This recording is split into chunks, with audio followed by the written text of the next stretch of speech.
એક કડીમાં કહે છે,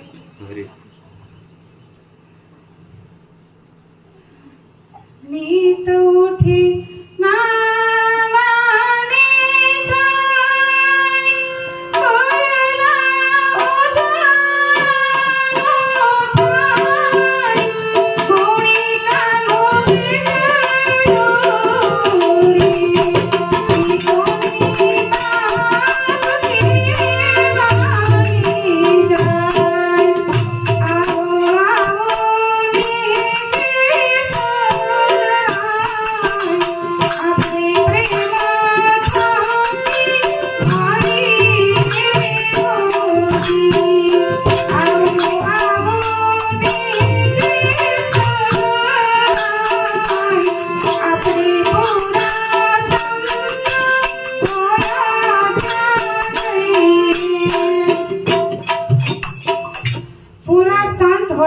જઈએ। પૂરા સંત કોને કહેશું? કે જે આત્મજ્ઞાની હોય એને આપણે પૂરા સંત કહેશું। હવે કોયલા કોને કહેશું? કોયલા એટલે શરીર। શરીર ધોવાથી કોઈ દી ભગવાન ન મળે। કોયલાને ઉજળો કરવો હોય તો શું કરવું પડે? કોયલાને ઉજળો કરવો હોય તો ફરીને એને અગ્નિમાં નાખવો પડે। અગ્નિમાં નાખ્યા પછી તરત ઈ કલર બદલાવે છે અને સફેદ વાને થઈ જાય છે। એવી રીતે આપણા શરીરને, સૂક્ષ્મ શરીરને શ્વાસે શ્વાસે બ્રહ્મરૂપી અગ્નિમાં નાખવામાં આવે તો તેને ત્યારે મન સફેદ થાય છે અને મનની અંદર અખિલ બ્રહ્માંડનો નાથ વહે છે, તે આત્મરામ ઓળખાય છે। એટલે કીધું છે કે માવઠાના મેએ કોઈ દી કણ નો થાય, ગુણિકાનો બેટડો ઈ કોને બાપ કહેવાની જાય। તો અત્યારે દાણાની સીઝન છે, કદાચ અત્યારે માવઠું થાય તો ફાયદો થાય કે નુકસાન થાય? તો દાણા કેટલા બગડી, અત્યારે માવઠું થાય તો કેટલા દાણા બગડી જાય। વાવણી હોય ત્યારે વાવે નહીં અને માવઠામાં વાવે તો શું થાય? બધું બગડે ને। એવી જ રીતે કોલી ખડામાં એક કલો ભગત થઈ ગયા। તે કહેતા હતા કે ઉનાળામાં આટા મારે, શિયાળામાં સૂતો, દિવાળી ટાણે દટું કે કેનો ઢગલો મોટો। એટલે અત્યારે સદગુરુ ચરણમાં જવાનો મળ્યો છે મોકો। વાવણી ટાણે સદગુરુ ચરણમાં જવાનો મળ્યો મોકો અને તેને વાવણી કહેવાય। વાવણીને કી તાવણી। વાવણી દીકરો ઘરમાં રૂપિયા હોય કે ન હોય તો ઈ વ્યાજે રૂપિયા લાવી અને ઊંચું બિયારણ ખરીદે અને વાવણી કરે। એને ખબર છે કે જો આ દી ચૂકી જઈશ તો મોસમ ઘરમાં આવશે નહીં, એટલે મનુષ્ય અવતાર આવ્યો છે ઈ વાવણીનું ટાણું સમજવું। ગુરુ સત્ય નામનું બીજ હૃદયમાં રોપવું એટલે કે વાવવું। નકર પછી હમણાં આપણે સાહેબ કહેતા હતા એમ અબજોપતિ ને ખરબોપતિ બની જશો તો રૂપિયાથી ભગવાન તો નહીં જ મળે। એટલે રામાપીરે એક જન્મમાં કીધું છે કે 52 બાષ્ટી અને કરોડ 50 ગંગાજી અને જય યજ્ઞ કરો ને તો એમ ધર્મ મળે એમ નથી હો ભાઈ। તો ધર્મ કેવી રીતે મળે? એક જિજ્ઞાસુ પૂછે છે। તો રામાપીર કહે છે સતી અને સતીનો ભેદ જાણો, ગુરુના વચનને મનથી ગાળો। જો તમે આગમ ભેદને જાણો અને હું કહી વચનમાં હાલો અને કામના બીજને બાળો તો અહીંયા આવ્યા પછી કામ ખૂટવાના નથી, પણ તમારે કયું કામ પહેલા કરવાનું છે વિચારજો। પૈસાથી ભગવાન મળતો હોય ને તો અબજોપતિ ને ખરબોપતિ તરત લઈ લે, આપણા માટે રાખે નહીં અને ગરીબડાના હાથમાં તો એ આવવાય ન દે। એટલે અતિ તોરલ કહે છે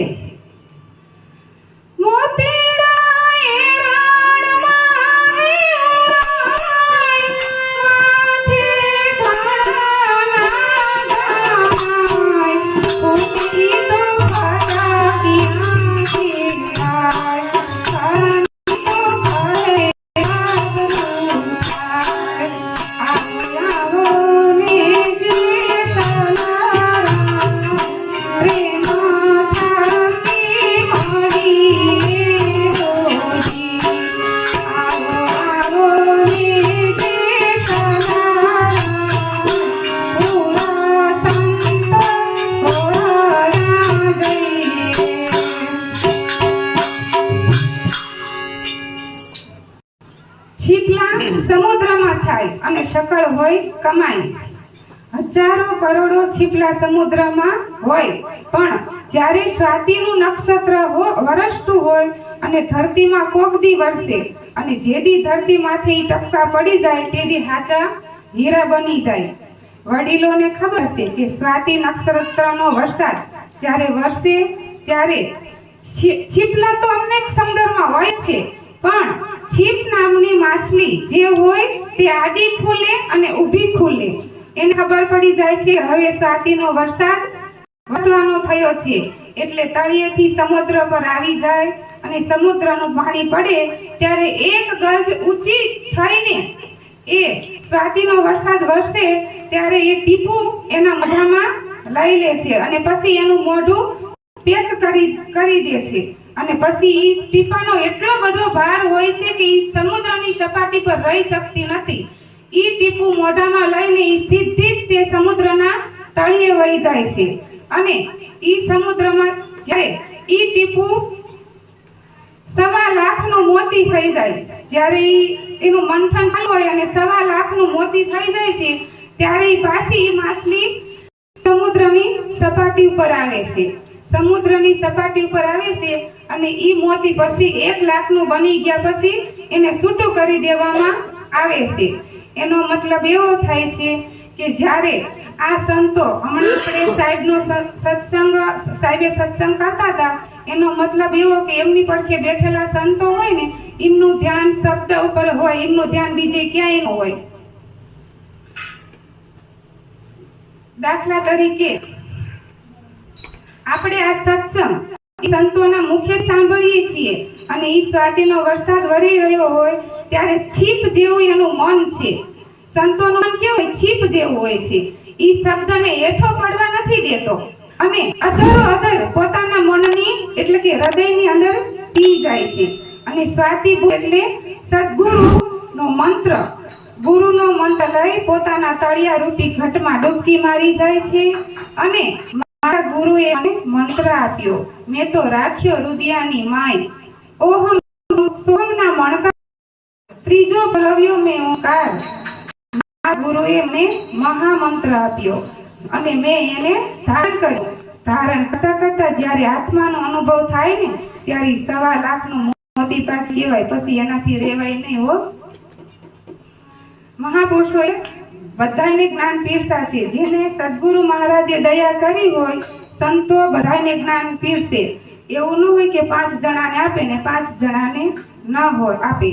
એમાંથી જો હંસ કક્ષાના માણસો હોય તો હંસ કક્ષાના માણસો આવે તો તેને પણ આ જ્ઞાન આપવું.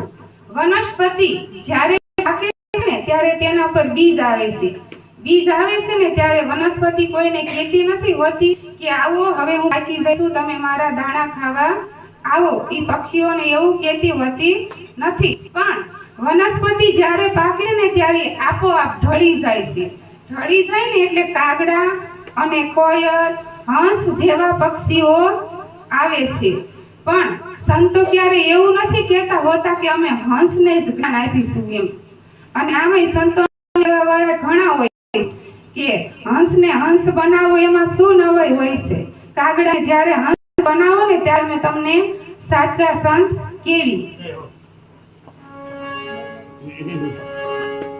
અને સંતો થઈ ગયા પછી જ્યારે એને પરીક્ષા આવે છે ને ત્યારે તોરલ કહે છે કે મોતીડા એરણમાં ઓરાય માથે ઘકેરા ઘા થાય.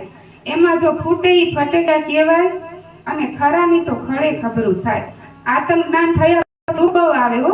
ઘણના ઘા કહેવાય. પણ પ્રારબ્ધ કર્મ તો ભોગવવા જ પડે. પછી ભક્તિમાં શંકા ન કરાય કે ભક્તિ કરવાથી આમ થાય, ભક્તિ કરવાથી આમ થાય. પછી મન ડગાવાય નહીં. મતલબ કે ભક્તિ વાળા પછી દુઃખ આવે તો ઢીલા ન પડવું, નકર એને ફટકિયા કહેવાય. અને દુઃખ ચાલુ હોય ત્યારે ભક્તિ નો મૂકો, એને ઘણા ઘા કહેવાય. એક ભાઈ હતા, એ ગામમાં બોલ કરે અને બધાને કહેતા ફરે કે કાંઈક હોય તો મને કહેજો, મારા જોગું કાંઈ હોય તો મને કહેજો તમતારે. આવું બધા કહેતા હોય. ત્યારે એક દી એક ગામમાં બારવટી આવે એટલે બધા દોડી દોડીને બારણા બંધ કરી દેશે. અને થોડાક જણાને એમ થયું કે આ તો આપણને કાયમ કે તો લોન આપણીને વાત કરી તો એ કહેશે કે પણ ઓલાને અગાઉ ખબર પડી જાય છે કે બારવટી આવે છે તો હું કેતું ન હવે આવતો તો હમણાં મને મારી પાસે જ આવશે. એટલે એ તો અંદર જઈને પેલા ધોળું પન્યું લઈને ઓઢી જાય. પછી એને વિચાર આવ્યો કે ધોળું પન્યું ઓઢીશ તો હમણાં એમ થાય ક્યાંય આદમી હૂતો છે. એ બૈરાની હાડી ઓઢીને હોઈ લે છે. તો ઓલા છોકરા ગામમાં એવા 4-5 જણા હતા ને એને ખબર જ હતી કે આ કાયમ હવાની વાત કરે છે.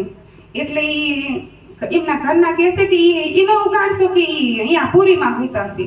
તો છોકરાને ખબર પડી જ જઈ હતી કે પુરીમાં ને પૂરા ફુવા છે એમ. એટલે હવા કેમ કરવી. અને સંતો બન્યા પછી ભક્તિમાં અડચણ બહુ આવે છે, દુઃખ બહુ પડે છે. એટલે હરિશ્ચંદ્રની વાત આમાં આવે છે. અને વશિષ્ઠ અને વિશ્વામિત્રને બેને વાદ થાય છે. વશિષ્ઠ વિશ્વામિત્રને કહે છે કે મારી પાસે તો તારું કાંઈ ન આવે પણ મારા શિષ્ય પાસે તારું કાંઈ ન આવે. જોવો કેટલો એને વિશ્વાસ છે એના શિષ્ય ઉપર.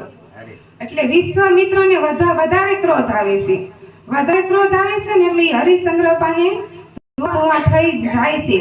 એ કે તમે હરિશ્ચંદ્ર સત્યવાદી છો તો સંત ક્યારેય તે બળ કરીને નથી કહેતા, એને અભિમાન નથી હોતું. એ તરત કહેશે કે જય મારા ગુરુ મહારાજની કૃપા. પછી એને વચન માગી લીધા પછી જે વિધિ કરવાની કરી પછી વિશ્વામિત્ર કહે છે કે આ રાજ તો હવે મારું કહેવાય. એને એવું હતું કે હરિશ્ચંદ્ર મને રાજ આપશે નહીં. તો હરિશ્ચંદ્ર કહે છે કે હા બાપુ એ તો તમારું જ કહેવાય ને. વિશ્વામિત્રને એમ હતું કે હવે થોડો મને દેવાનો છે. રાજ આપી દીધા પછી જે ઉસીના પૈસા આપ્યા હતા ને એ પણ એમને માગ્યા. ત્યારે હરિશ્ચંદ્ર પાસે કઈ નતું. એ રીતે આપણને પણ જ્યારે ગુરુ મહારાજે બોધ આપ્યો ત્યારે આપણે પણ આ વાત આવી હતી. એટલે હરિશ્ચંદ્ર સતી નારીને વેચવા હાલ્યો. તારામતીને અને રોહિતને ચાંડાલના ઘરે વેચે છે અને ચૂકવણું કરે છે. એટલે વિશ્વામિત્રને આટલી પરીક્ષા ઓછી લાગે છે. ત્યાં રોહિતને બગીચામાં વળી પાછો સરફ થઈને કરે છે. મૃત્યુ થયું રોહિતનું અને સમાચાર મળે છે તારામતીને. અને કાક બાપુ કહે છે કે ઈ શમશાનમાં હરિશ્ચંદ્ર પણ રૂખી બન્યા હતા અને દાણ માંગતા હતા. રૂખી એટલે વાળો. અને એમના કોઈને ઈ અગ્નિ સંસ્કાર દેવા ન હતા. વચનના તો સંતો બહુ પાકા હોય છે. એટલે કહે છે બાપ બેટાનું દાણ જ માગે મસાણુની માય, એક ઊભી અટુલી આજ અયોધ્યાની નાર. બાપ બેટાનું દાણ જ માગે મસાણુની માય. રાણી હતી ને દાસી બની અયોધ્યાની નાર, દાસ બન્યા કુમાર. મસાણા સાણા દીધા ને સુમી લીધી બે ચાર, દાણ દીધા વિના દાગ નો દેજો એમ થયો પોકાર. આ ઓઢણું ફાડી લાશ ઓઢાડી એ પુત્રી પાલન હાર, એકલી ઊભી અતુલી આજે અયોધ્યાની નાર. દાણ દીધા વિના દાગ નો દેજો એવો થયો. સામું જોવે તો પોતાનો પતિ તાણી ઉભો તલવાર, એકલી ઊભી અતુલી આજ અયોધ્યાની નાર. ધન્ય રાજા રાણી અવતાર તમારો, ધન્ય તમારો કુંવર. રાજા રૂખી ઘર વેરાણા. રાજા હાલ્યો બજારે એટલે મોટી કસોટી થઈ.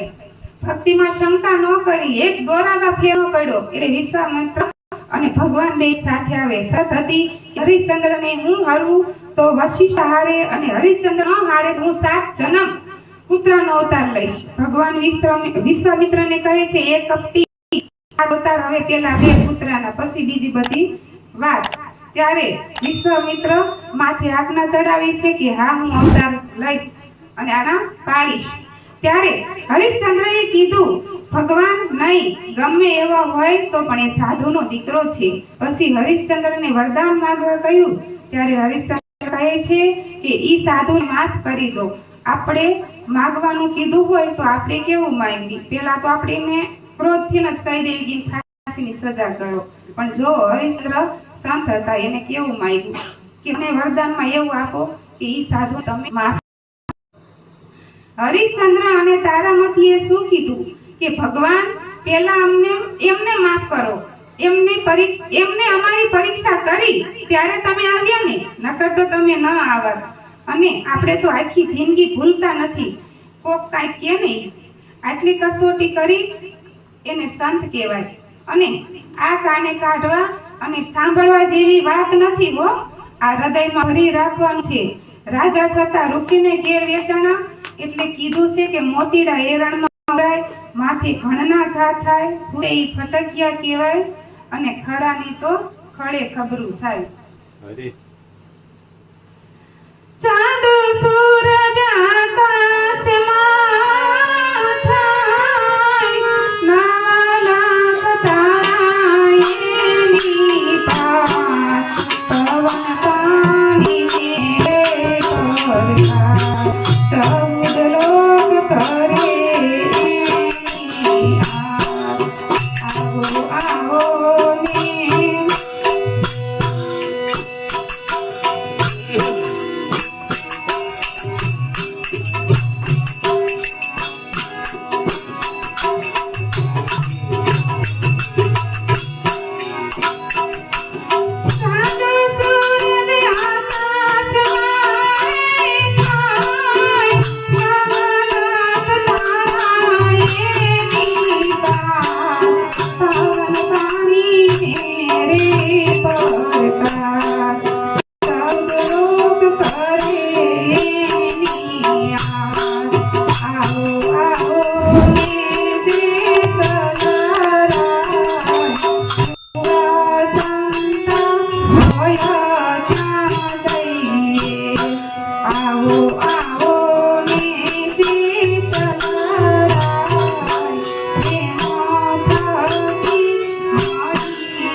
સમજા જેવી વાત છે.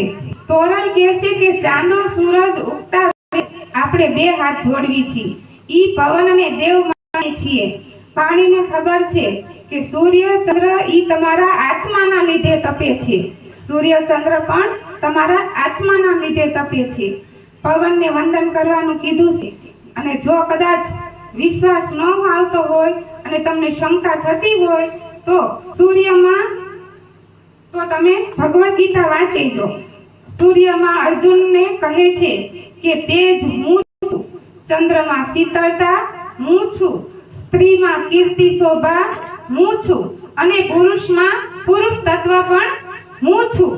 એટલે ગધેડામાં અને ગાયમાં પણ હું છું, બ્રાહ્મણ અને ચાંડાલમાં પણ હું છું. એટલે ગુરુના ગુણ ગાવા પડે.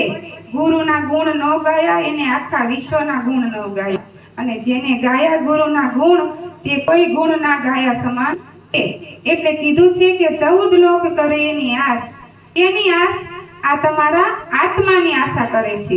એટલે કીધું છે કે આત્મ તત્વ ચીનવો નહીં ત્યાં સુધી સર્વે સાધના જૂઠી, માવટાની દૃષ્ટિ વૃથિ. જે સંગળા પાઠ હોવું છે ને તે નરસિંહ કહે છે કે મારા નાથી ઓલે કોઈ નો આવે. કરમ ધર્મ જેટલી વાતો હવે ને થાય ને ઈ હવે મુજે નો ભાવે.